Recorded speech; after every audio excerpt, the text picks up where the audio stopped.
Now, Bakasha. Good to see everybody again. And I believe I see Brenda, are you there? A new grandmother as of today. She has two other, but Brenda Fox Edelstein has become a grandmother again today. And I think I see her. Yes. Yes. Oh, Thank you. Mazel tov. Mazel you know tov. that they're expecting in about another 8 months a whole bunch of babies.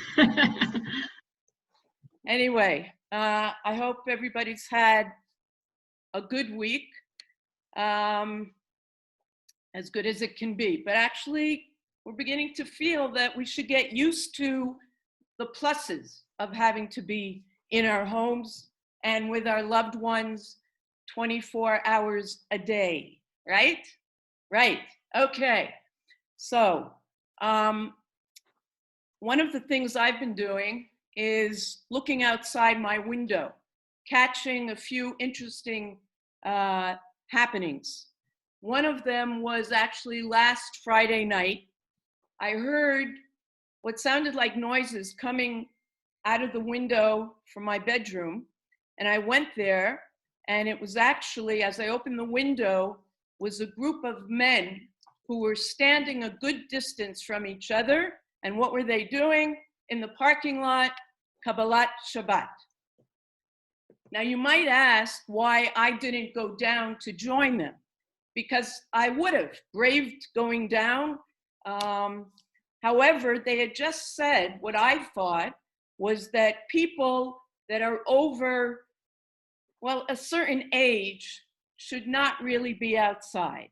So I decided to stay inside. Now that should make a good many of you feel particularly old, right? If I'm saying that. We've known each other a long time, and so we get to joke. So tonight, we are going to focus on a character who is prominent throughout our tradition, Eliyahu. Can you tell me, anybody, where he's referred to? Where do we hear about Eliyahu? Every week at Havdalah. Yafet, Eliyahu Hanavi. Where else? A brief. At a brit. Eliyahu is at every brit. Where else? At the Seder. At the Seder. The Seders that we're going to have this year. And where else? This is where I get to see who thanks the Lord 3 times a day for food in Birkat HaMazon. And we're going to end with that in about an hour. Harachaman hu yishlach lanu et Eliyahu Hanavi. Now the question is, why? Why is Eliyahu so popular? I'm actually going to move us to a theory that is going to look at Eliyahu a little critically. And I figure if ever there is a year that we can be critical of Eliyahu, it's this year, since he's not allowed to be on the roads and enter our houses. And as we speak, by the way, the Knesset is discussing that. They're deciding in which neighborhoods Eliyahu will be allowed to walk. I only see 2 people smiling. That was meant to be funny, as Eliyahu usually comes to our homes, but this year, nobody is allowed in. So let's look into Eliyahu. This week, this coming Shabbat, is Shabbat HaGadol. And we read in the Haftarah from Sefer Malachi, the last Navi.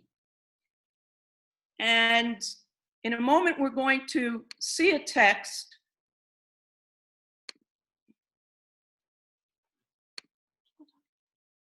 That's the wrong text. I know, I'm opening here. 1 second. You can still talk then. Oh, you gotta see it.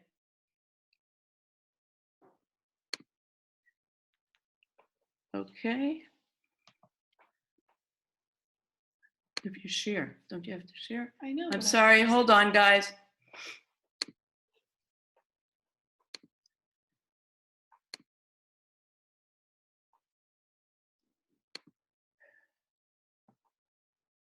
Okay. So if you look, Sorry, 1 second. It's hard when I was like that. Here we go.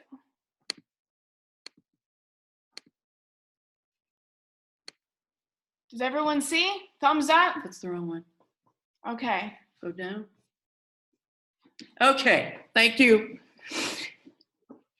So at the very end, and Malachi is the last Navi, we see that he says, behold, I will send you Eliyahu the prophet before the coming of the great and terrible day of the Lord.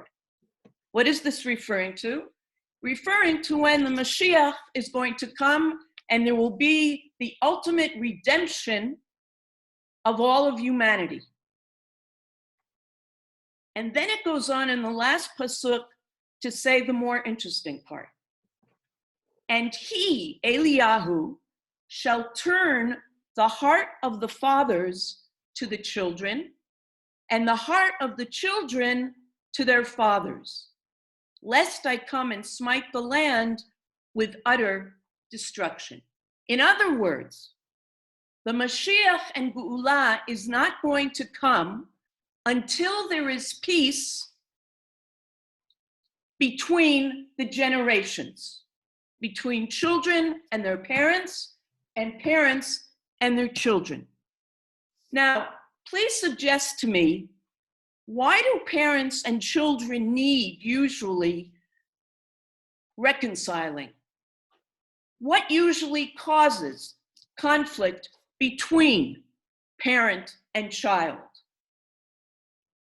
And if anybody answers, we will not take that to mean that you've experienced that in your own family. So, just generally, what are certain elements that cause a parent and a child to disagree? Religion.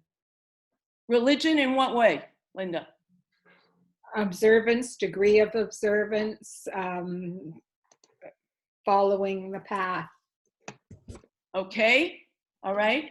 If I might add to that, wanting to add, parents wanting to pass down a tradition and the child perhaps wanting to build his or her own tradition. Anybody else? Different generational values. To say it quite succinctly, we live in a different generation. You know that many of us are considered to be immigrants into the digital age, which is why I have somebody sitting by my side. And they see us as being from a different time. Absolutely. Issues around independence. Sorry, say that again? Issues around control, lack of control, independence. Absolutely. So to sum up these 3-4 comments, we can say that the parent doesn't appreciate or respect the child's mindset, his or her perspective, and similarly, the child doesn't appreciate the perspective of the parent. So the question is, why is Eliyahu the one chosen to bring harmony between a parent and a child?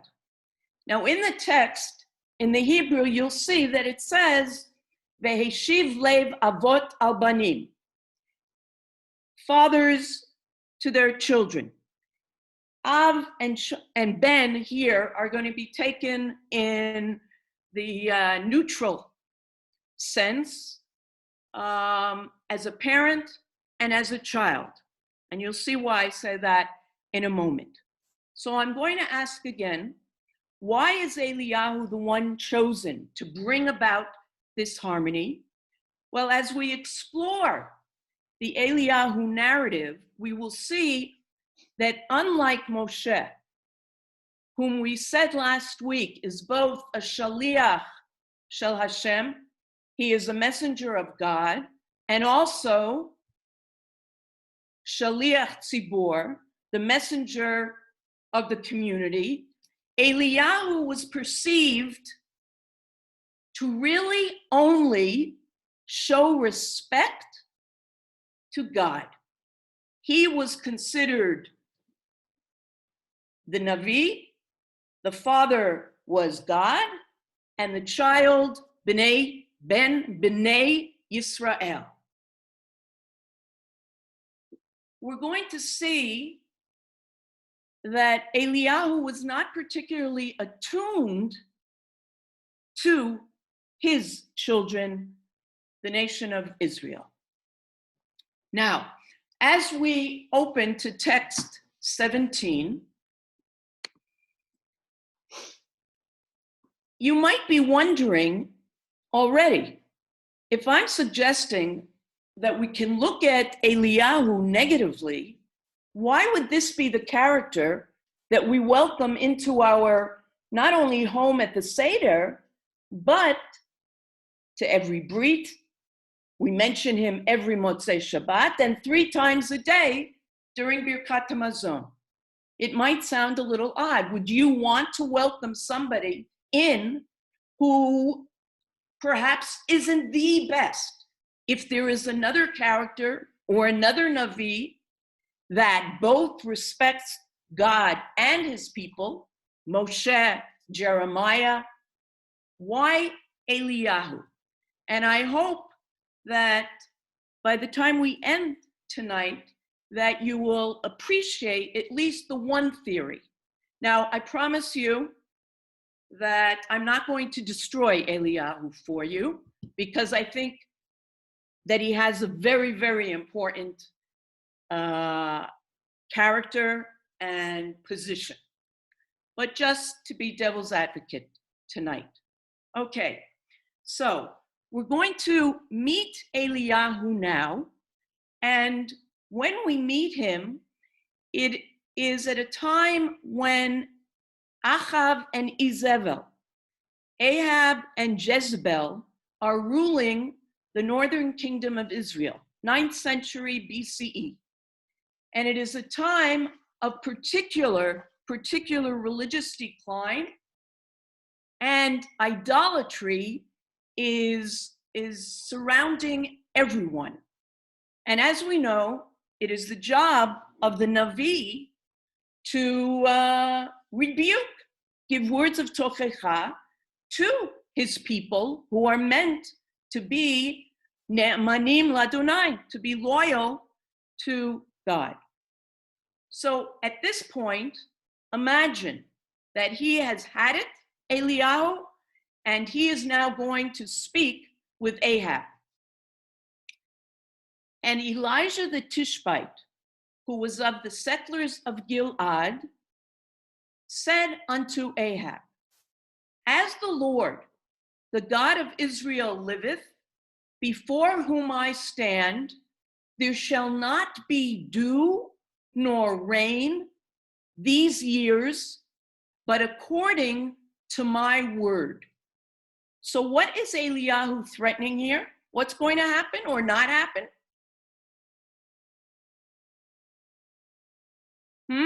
People? Drought. There's going to be a drought.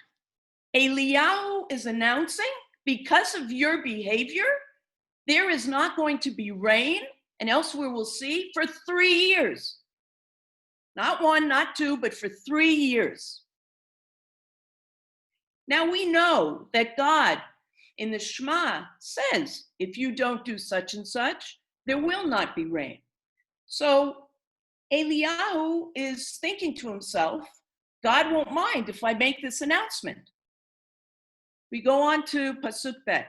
And the word of the Lord came unto him, Eliyahu, saying, Lech mizeh, get you from here.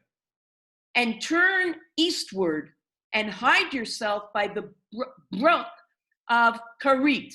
That is before the Jordan. Now, where does God tell Eliyahu to go? What does he tell him to do?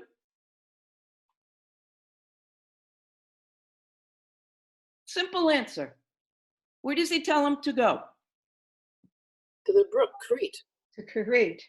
Okay, now, anybody, sometimes the Hebrew's easier. Does anybody recognize when it says Crete, the shoresh, kaf resh taf, karet, what that means?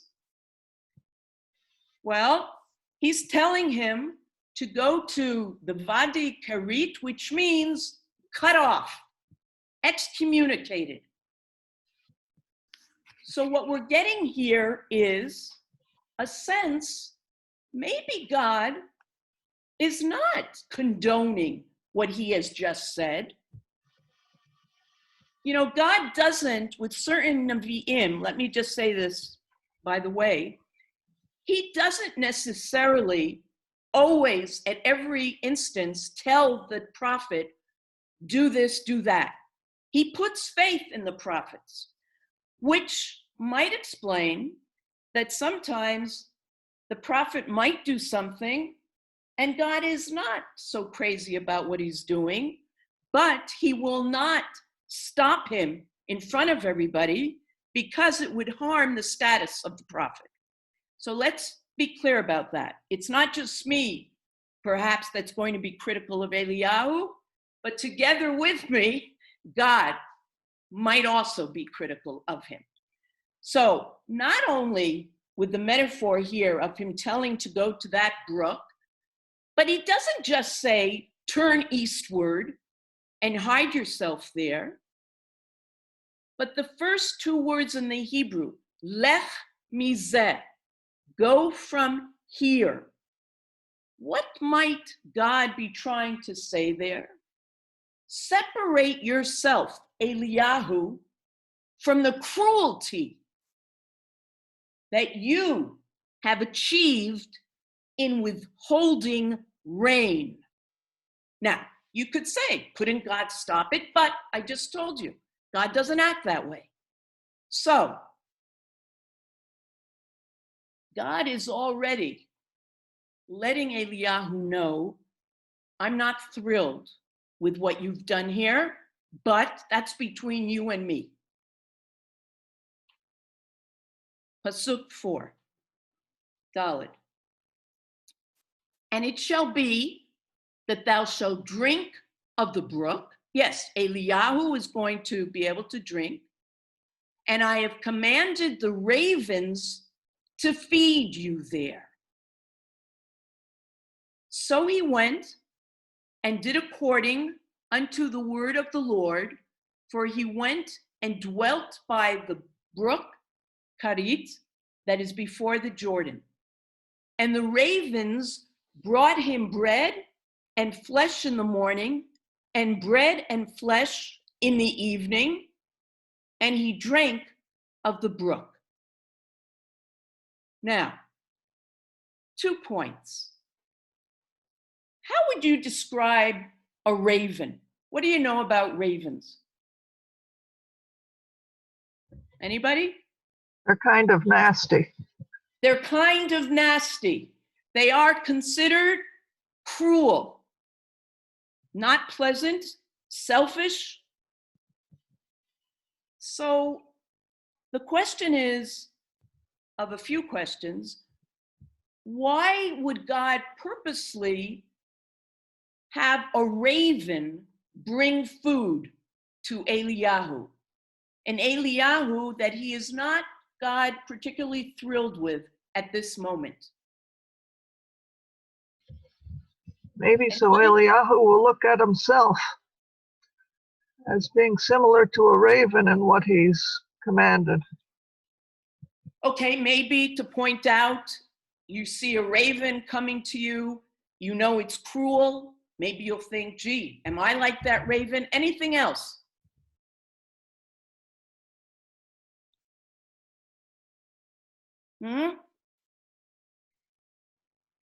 it suggested that more than think about himself at this moment, that Eliyahu might say to himself, wow, a raven uncharacteristically is being generous to me, bringing me food.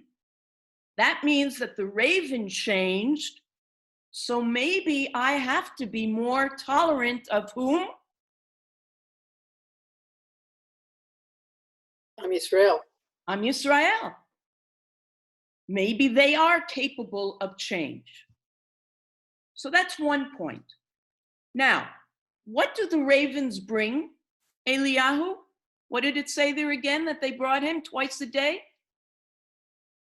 Look at Pasuk Vav, verse 6. Bread and flesh. They brought him bread and flesh. And what does he do? He drinks of the brook. He drinks of the brook. It does not say that he eats. What might that indicate? Because remember, I told you I don't want to make Eliyahu out to be the devil. The fact Maybe, that, sorry? maybe he's actually fasting and only taking water and not eating the bread and the flesh. Okay, why would he be fasting? I guess in order to atone for himself and to try and develop within himself more understanding. Okay. Yeah, it could be the beginning sign of him feeling a little anguish about what he's doing, but not enough, because we don't see him saying, okay, God, please give us rain. So let's move on into the next scenario. Verse 7. And it came to pass after a while that the brook dried up because there was no rain in the land. And the word of the Lord came unto him, saying, arise, go to Zarephath, which belongs to Sidon in the north, and dwell there. Behold, I have commanded a widow there to sustain you. So he arose and went to Zarephath, and when he came to the gate of the city, behold, a widow was there gathering sticks. And he called to her and said, fetch me, I pray you, a little water in a vessel that I may drink. And as she was going to fetch, he called to her and said, bring me, I pray thee, a morsel of bread in your hand. And she said, as the Lord your God lives, I have not a cake, only a handful of meal in the jar, and a little oil in the cruse. And behold, I am gathering 2 sticks, that I may go in and dress it for me and my son, that we may eat it and not die. And Eliyahu said unto her, fear not, go and do as you have said, but make me thereof a little cake first, and bring it forth unto me, and afterward make for thee and for your son. For thus saith the Lord, the God of Israel, the jar of meal shall not be spent, neither shall the cruse of oil fail, until the day that the Lord sendeth rain upon the land. And she went and did according to the saying of Eliyahu, and she and he and her house did eat many days. The jar of meal was not spent, neither did the cruse of oil fail, according to the word of the Lord, which he spoke by Eliyahu. Now, what sense do you have of Eliyahu from this incident? Because here, God is going to be giving him yet a further message. Look at some of the details. I have a question. Go ahead. Why does he put himself ahead of this poor starving widow and her son when he wants food first? That's the question. That's the character that we're seeing here. He comes, so yes, at first he just asks for some water. Maybe he was a little anxious because she doesn't know who he is. But then he immediately, as Rhoda just said, he has the guts to ask her not just for water, but please bring me some bread. And it emphasizes the psukim that he doesn't just say, bring me, and first you and your son, but he explicitly says, bring it to me, and bring it to me before you take.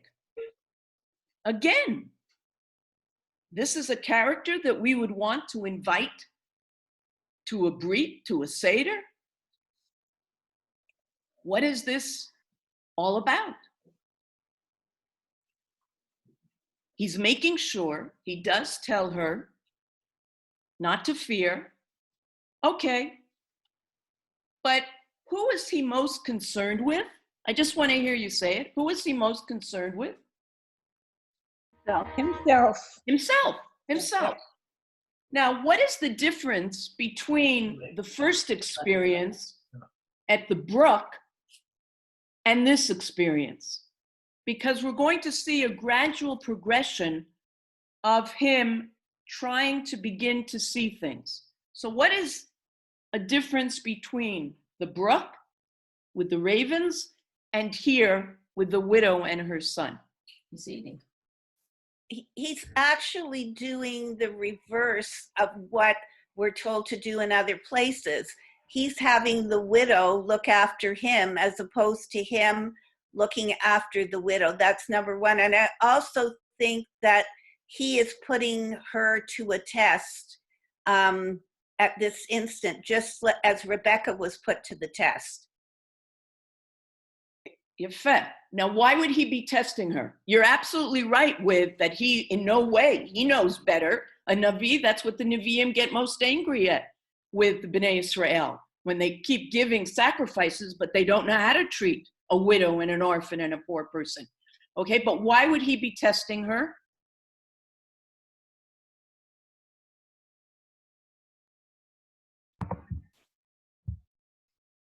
Perhaps, but I think she's worthy, to see if she's worthy of something else that he has in mind, perhaps. Okay, I'm not sure at this point, though, that he's even thinking as a Navi. You don't have that sense because of how he's behaving. He just seems to have gone bonkers. His being egocentric. Yeah, somebody said that this time he's eating. He's eating. But what he also is seeing, when he was with the ravens, he could have eaten. He was sitting in luxury with water, but he could have eaten. Here, he is now beginning to see two people suffering because she explicitly says to him, I'm not sure we're going to have enough food for us. So how can I give you? So he is now seeing suffering and will perhaps experience it also. So now let's continue. And it came to pass after these things that the son of the woman, the mistress of the house, fell sick. And his sickness was so sore that there was no breath left in him. And she said unto Eliyahu, what have I to do with you, O you man of God? She's beginning to have a sense of something there. Are you come unto me to bring my sin to my remembrance and to slay my son? And he said unto her, give me your son. And he took him out of her bosom and carried him up into the upper chamber where he abode, and laid upon his own bed. And he cried unto the Lord and said, O Lord my God, hast thou also brought evil upon the widow with whom I sojourn by slaying her son? Look at those words very closely. Hast thou also brought evil upon the widow with whom I sojourn by slaying her son? Who's receiving the evil? Who does he say is suffering? The widow. The widow. Okay, keep that in mind. Yes, you're slaying her son, but the receiver of the evil is the widow. Why is he thinking of the widow? She's the one who fed him. Not for particularly positive reason. He's not thinking of her, being compassionate to her, but perhaps because of what we've seen about him in these psukim, that he's only concerned, oh God, if something happens to her, then I might be out of food. So that's his first prayer. Could there have been some hanky-panky going on? With him and her? Yeah. Marilyn. I said I'm going to be critical of Eliyahu. I didn't say I was going to be out and out. One never knows. But he was considered a loner. Okay. But he's got needs. And you're going to say that's why she's a widow? Just like King David. Okay. Now, let's go on.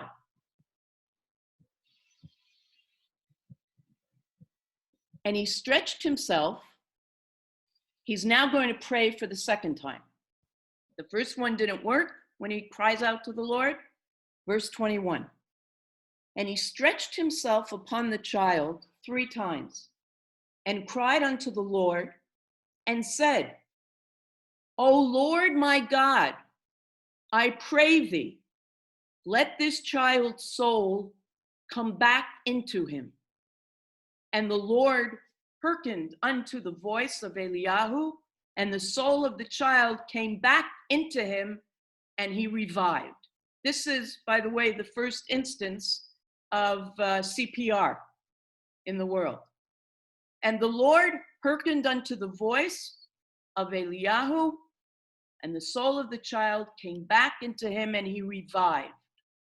And Eliyahu took the child and brought him down out of the upper chamber into the house, and delivered him unto his mother.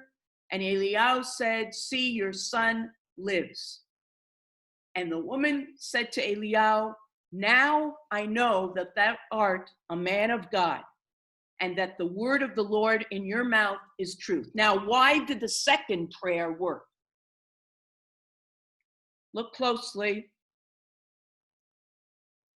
in 21. What is the difference between the second prayer and the first? The first prayer was about himself. The second prayer had nothing to do with him. It really Because had what to does he do say? with. He says, he doesn't even refer to it, the widow, the mother, but he says, Hayeled hazeh, let this child's soul come back to him. He has distanced himself from the situation. I also Now- think he took action. He took action himself as opposed to just his words. Okay, the fact that he gets on the bed, stretches out 3 times. Okay, that's always a combination that we like to see. Not just words, but also actions. Very good, very good. He also Okay. sounds more sincere this time, that he means Why? it. Why, Shirley-Ann? He says, "Oh Lord, my God, I pray thee." And he sounds to me as if he's really caring about the situation. He wants He really wants the child to revive. Okay. All right. So if he was praying for this child, it must mean, the Mefarshim suggests, that he's also wanting life for every child, because this is only one, he begins to realize, of many. Because if this child and this mother are suffering, and the child got to the point where he died, then it means that others are suffering, and he is ready almost to have that rain come. But I remind you, God, and don't be upset with God right now, is letting this carry on. We continue in chapter 18. And it came to pass after many days. Now, by the way, each event, this might surprise you, but when he was at the brook, we're told that that was for a year, and that he also was with the widow for a year. So I guess maybe Marilyn's suggestion is not so far off. And it came to pass after many days that the word of the Lord came to Eliyahu in the 3rd year, saying, "Go show thyself unto Ahab, and I will send rain upon the land." So it is time now for the rain to come. Now, I just want us to remind each other, why is that rain not coming? What is the issue that caused this? What brought it on? Why the punishment? For what?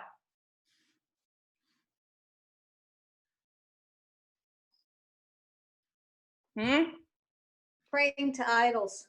Right, okay. On a grand scale, they were surrounded by idol worshipers, which is mostly Jezebel's fault. She brought in priests from Sidon, and she really controlled matters there. So it turns out that Eliyahu and Ahab meet again. And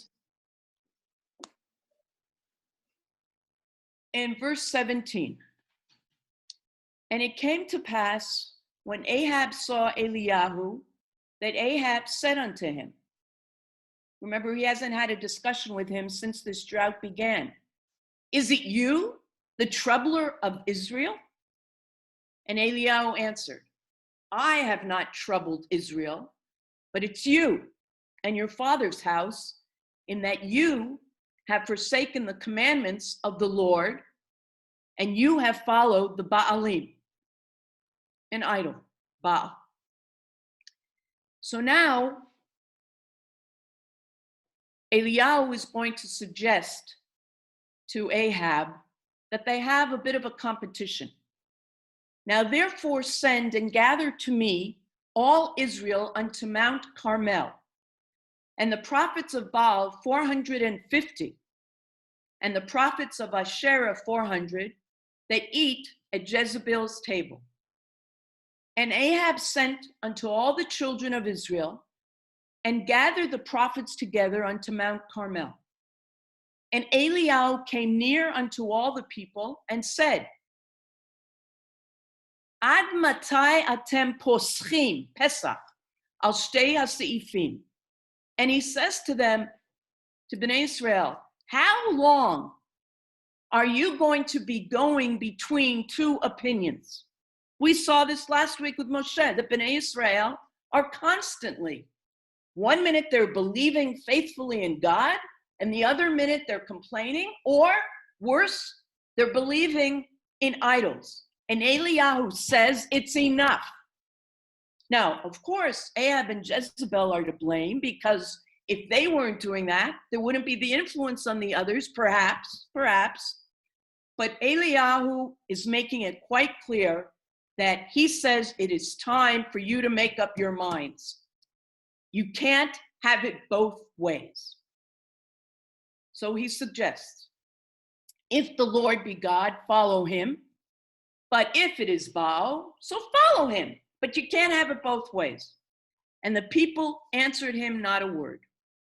Then Eliyahu said unto the people, I, even I only, am left a prophet of the Lord. I'm the only one who's a Navi, but Baal's prophets are 450 men who are false. And now what goes on is a contest. Succinctly, Eliyahu says, you're going to prepare the 450 sacrifice to Baal, and I will prepare to God. And wherever the fire comes down on, that will mean that that is the true God. Okay? Okay.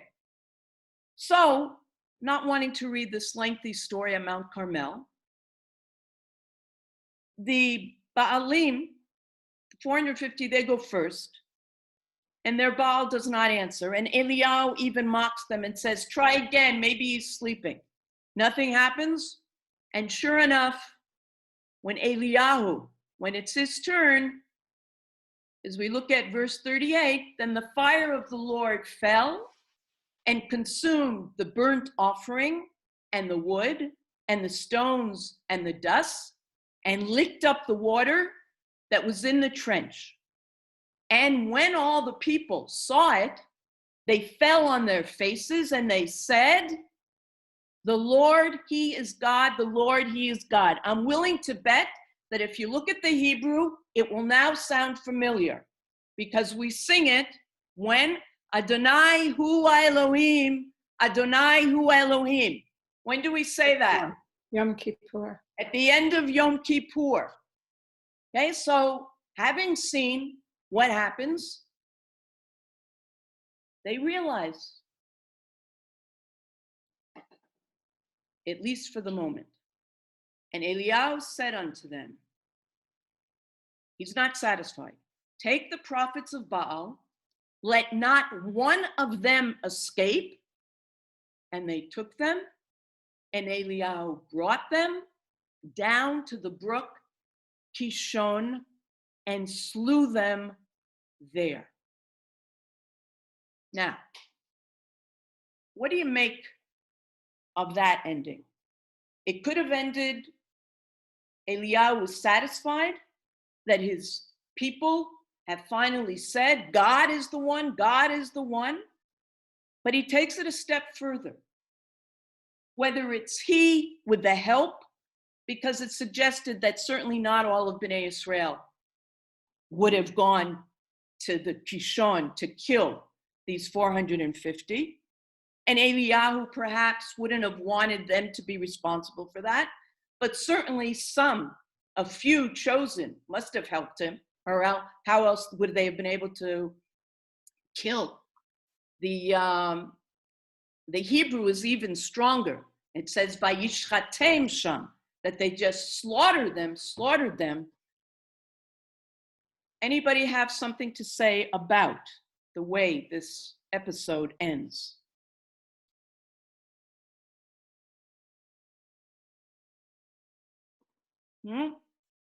I'd say it's pretty graphic. So, it's very graphic, but what beyond the graphic, what about the content of actually what has happened? I think it reminds me of the story, I think it's the Amalekites, where not everybody was murdered and it came back on the Israelites. And in this case, the negative influence has to be totally eradicated. Thank you. Okay, it might, and some find, was this really necessary? Was this really necessary? You feel that you've succeeded in your mission of having Bnei Israel exclaim their belief in God, so must you now go and murder? But as was just said, a wonderful comparison, that he fears, he doesn't trust those false prophets, and that if he wants to be sure that Bnei Israel are going to stay on the right path, he believes that he's got to get rid of them. Now, Very often we see Eliyahu. It's not. He's a zealot, a kanai. And a zealot, he doesn't usually see something going on and take the time to think about it calmly, but he acts in that moment because of a genuine belief. Eliyahu really respected Judaism and God and really believed that it was to the benefit of our people and the world to believe in the one God. It wasn't just something, they don't believe, doesn't matter. No, it impacts upon him, as pretty much all Nevi'im, heart to heart. So it could be that he feels this need, just as another episode will happen. We won't take the time this afternoon to look at it, but later on in the next chapter, in the next Kings number 2, you'll see there's an instance where again he brings fire on people. Do you know what Eliyahu's nickname is? Navi Ha'esh. And not just because of Havdalah, but he is considered the prophet of fire, because not just passionate, but he literally brings fire on people and it kills them. So when I said earlier that there's a part of me that understands him, that's true. And we need people who won't sway. On the other hand, you can't take the law into your own hands. We've seen too much of that happen, and that can't be. So we go on, and Elijah said unto Ahab, "Get up, eat and drink, for there is the sound of abundance of rain." Now Eliyahu is ready for the rain to come, because for the moment, he trusts that Bnei Israel are on the right path. Ahab went up to eat and to drink, and Eliyahu went up to the top of Carmel, and he bowed himself down upon the earth because he's so grateful, and put his face between his knees. And he said to his servant, "Go up now," etc., etc. And then 46, and the hand of the Lord was on Eliyahu, and he girded up his loins and ran before Ahab. Have that image. This man who declared a drought for 3 years on the kingdom of Ahab, he is so happy with how things have turned around that he's actually running before him. That's how happy he is. Now, let's continue with chapter 19.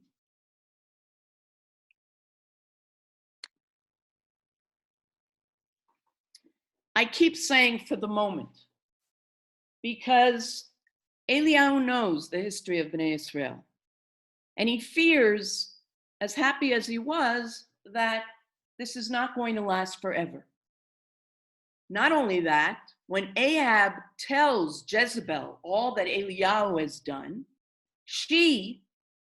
how he had slain all the prophets with the sword, verse 2, then Jezebel sent a messenger unto Eliyahu, saying, "So let the gods do to me, and more also, if I make not your life as the life of one of them by tomorrow about this time." So Eliyahu, and when he saw that, he arose and went for his life, and came to Beersheba, which belongeth to Judah, and left his servant there. When it says that he ran for his life, what do you think that means? He's running away from Jezebel, or is he running away from something else? When he says that he's running away from his life, for his life, what is his life? Because, he is a Navi. He should trust that God will protect him. So would he really be afraid of Jezebel doing something to him? We can't read all the verses, but we have a sense that it's more what I said before.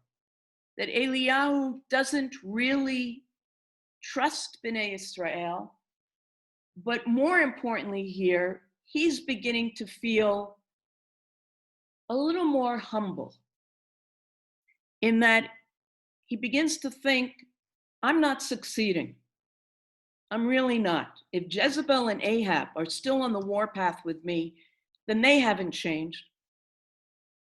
And I'm not succeeding in my role as a Navi, and he's beginning to despair. And he runs to Chorev, the Mount of God, Har Sinai, verse 9. And he came thither unto a cave and lodged there. And behold, the word of the Lord came to him, and he said unto him, what are you doing here, Eliyahu? And Eliyahu said, I have been very jealous for the Lord. In the Hebrew, kano kineti ladonai. I have been zealous for you, God, the God of hosts, because the children of Israel have forsaken your covenant. They have thrown down your altars and slain your prophets with the sword, and I'm the only one left. And they seek my life to take it away.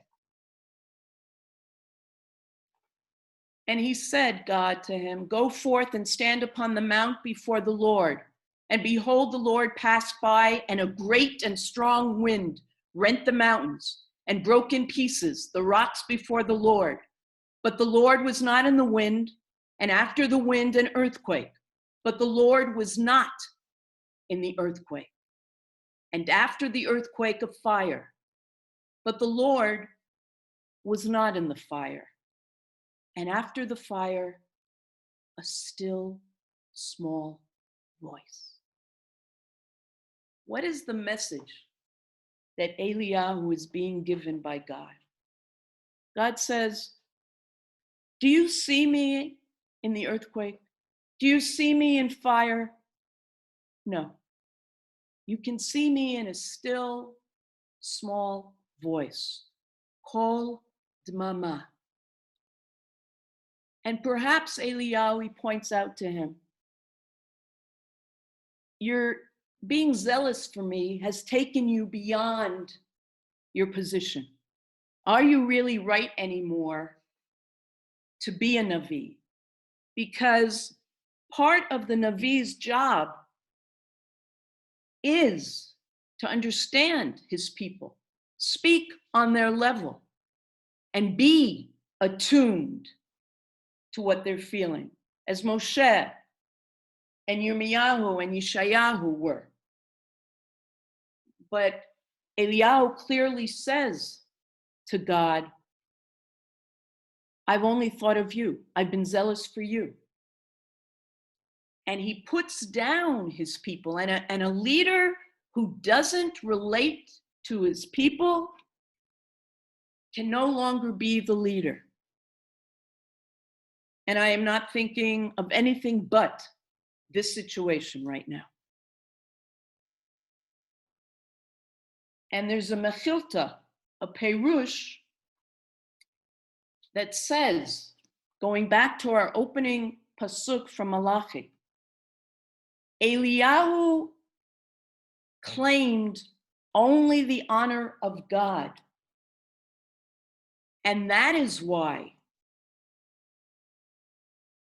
Eliyahu is told by God, as the chapter goes on, that you are now to go and anoint a new Navi, Elisha, as we see in verse 16. It is time, Eliyahu, for you to move on. Now, let's go back to my initial question. So why is Eliyahu the one to come to every Brit and every Seder? Why? I'm sorry? To bear witness that the Jewish people continued. Absolutely. You said that my people aren't going to survive. I'm going to prove you wrong. And even in 2020, even if there are people that are going to be having a Seder all by themselves, they are alive. And every Brit, you are going to be witness, Eliyahu, that my people is alive and well. And God bless the 14 Sephardic rabbis in Israel. Have you heard about them? Who, and I believe in ritual, who have just announced that they believe that Zooming is the proper thing to do for the Seder, so that no grandparent who is by him or herself should be alone for the Seder. Maybe that's the beginning of the Geula. I know I'm being naive, and therefore we are all allowed, because of those 14 Sephardi rabbis, to eat kitniyot this year. Amen, right? So it was so beautiful last week when you joined me in a prayer with the Hine Matov, because of the relationship between Moshe and Aaron, that this line from Birkat Hamazon that we sing and dance to, how about if we unmute ourselves and join in again, really praying that Eliyahu is meant to announce the Geula, and let him bring us Besorot Tovot. Okay? Biachad. Harachaman Yifachanu Eliyahu Hanavi.